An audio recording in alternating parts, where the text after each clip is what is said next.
What's going on, everybody? Trey Leo here, and we're here once again. Bill Hicks. It's been a while since I touched on this guy, and he's just so profound and so conscientious of his circumstances, and just sees the truth and stuff, you know. And I think that's a subtle problem that we have sometimes, that people have this filter that they just go through life living in, through social media, through the internet, and through all these other venues. Sorry, a vineyard. That's like Anyway, I'm sorry. I should edit that out, but I'm not. I think that would be fine. At any rate, he sees things as they are. People get upset about it because he's just so blunt, but I particularly like it because it's the truth, or at least subjectional truth. And some of the things he say are not wrong, in his own right. Like, now, I'm not sure what he's gonna be talking about now, so I'm not advocating the use of drugs, devil worship, or what was the other one? Music. I don't know what to say about that. I like music. Whatever. Just saying. Just somebody might try to link this and be like, well, he's promoting blah blah blah because he listened to Bill Hicks and he said he agreed with him. And no, we just gonna listen to this for entertainment purposes. I'm gonna chime in and give my 2 cents on what I think, and well, that's about it. We're gonna get right into this though. All right. See, that's our problem, and it's never changed from day one. Our continuous search for enemies outside of ourselves. Drugs, yeah, that's the answer. Thank God we solved it. I feel better. People forget about drugs, man. You've all forgotten about them. Drugs have done good things for us. And if you don't believe they have done good things for us, do me a favor to follow up on that belief. Go home tonight, take all your albums, your tapes, and your CDs and burn them. Because you know what? The musicians who made that great music that's enhanced your lives throughout the years, real fucking high on drugs. Shit, man, the Beatles were so high, they let Ringo sing a couple of tunes. Tell me they weren't partying. We all live in a yellow submarine. What? We all live, you know how fucking high they were when they were out there? They had to pull Ringo off the ceiling with a rake to sing that fucking song. John, get Ringo, he's up in the corner, put him down. Wow, look at him skid. Grab him, John, grab him. He's got a song he wants to sing us. Something about living in a yellow tambourine or something. I fucking love it. Uh-oh, John just went up there. Oh shit, get John. Oh, just bring the microphones up here. We'll sing from the roof. On behalf of me and the band, I hope we pass the audition. That's what he said after they sang on the roof. It all makes sense.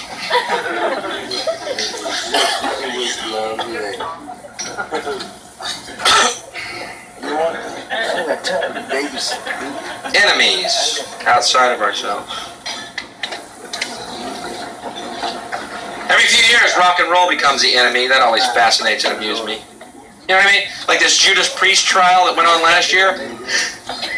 Remember this? These 2 kids committed suicide, and the parents of these 2 kids sued the band Judas Priest because they were big fans of the band.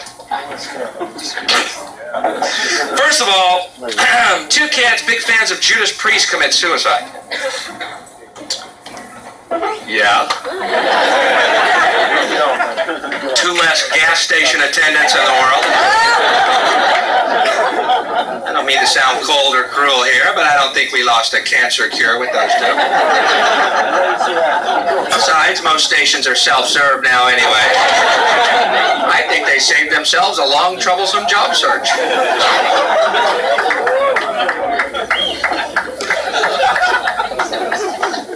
But you know what they're trying to prove, don't you? that there are subliminal messages on these albums telling you to kill yourself? I need help right now, goddammit. What performer wants his fucking audience dead? Help me here. I don't see the long-term benefits.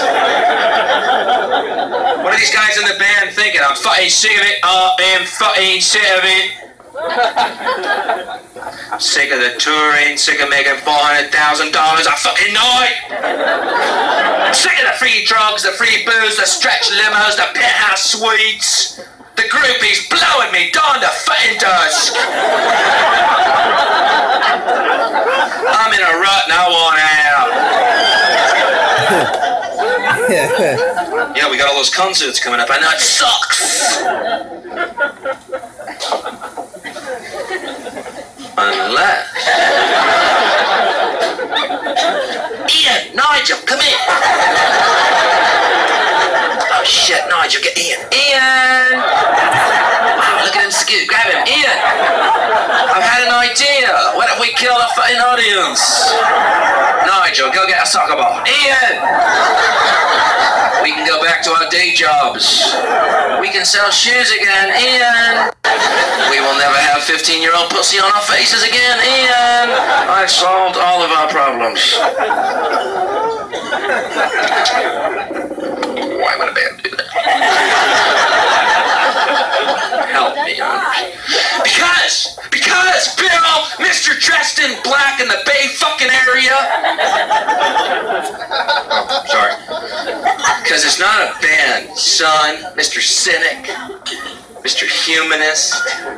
It's the devil. Oh. I stand correct.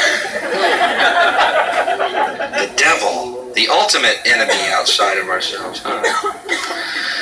Remember a few years ago, it was if you played albums backwards, there were satanic messages. Now they're subliminal. Isn't it nice to know Satan's keeping up with all the new technological advances? Picture Satan at Radio Shack every Monday morning. What new things do you have for me today?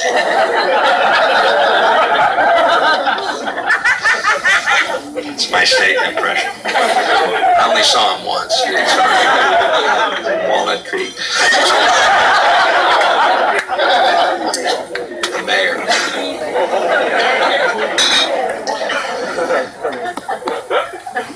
I love that. Remember that? A few years ago. Only a few years ago in this country, in this day and age. We were all alive when this happened. You play rock albums backwards, there's satanic messages. Really? I think, yeah. Let me tell you something.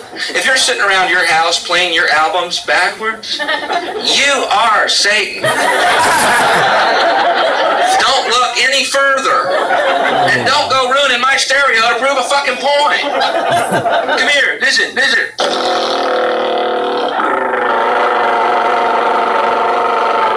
Can you hear that?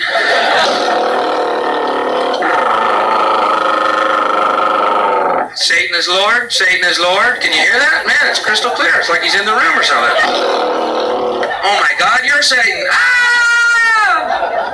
Satan, destroyer of needles, ruiner of stereos. I am Satan and I come to destroy high fidelity music. You will all listen to 8 tracks. Oh, it's the evil one.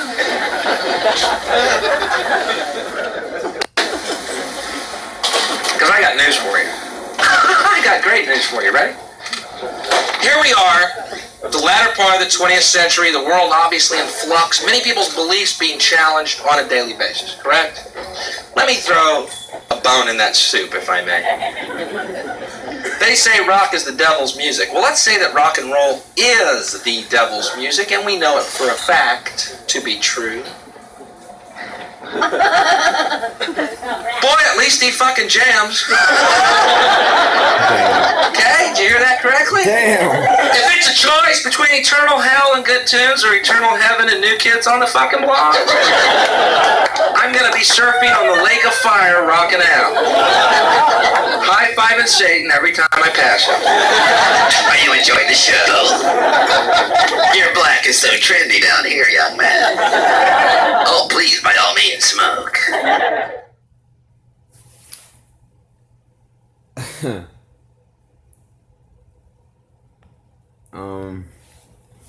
Yeah.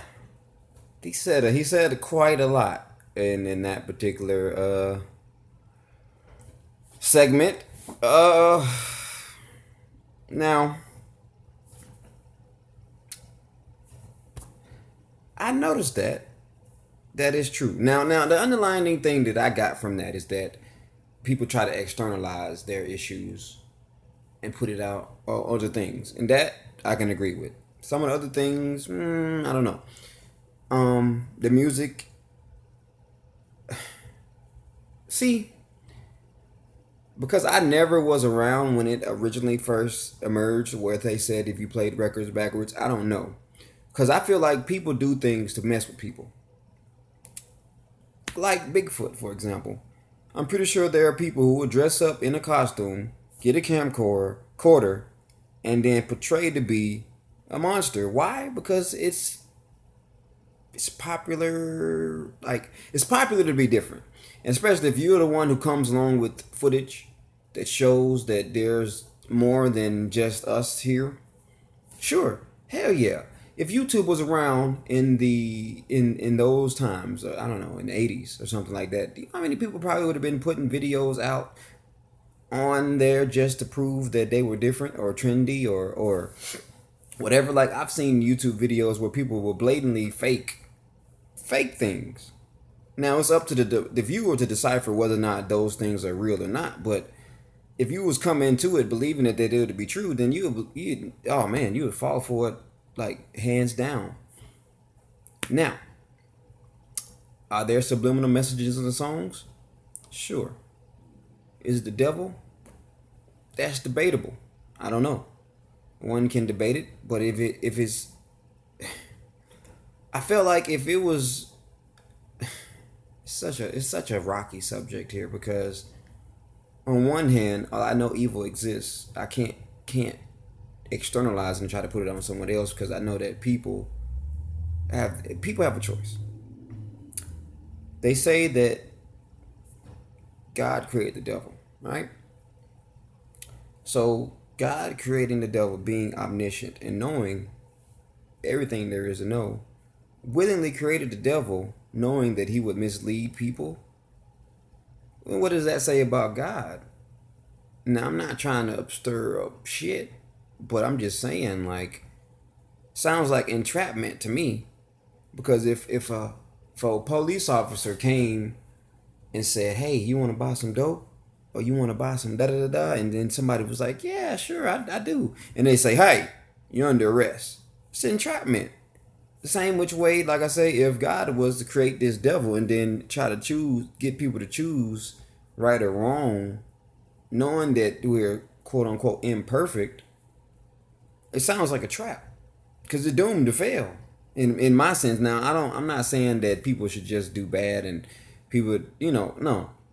I'm just saying it just sounds like some crazy stuff. This is such a complicated subject. And I don't mean to like step on toes of anybody that believes in the Bible and nothing like that. It's just, I think about these things from time to time, and I'm glad that Bill kind of touched on it, just because I know I'm not the only person. Do I believe in a higher power? Sure. Do I know what it is?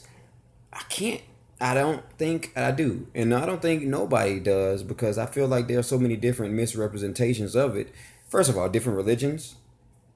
There's so many different sects of just Christianity alone, let alone other religions, and then everyone trying to tell you that, oh, they hold the truth and they hold the key.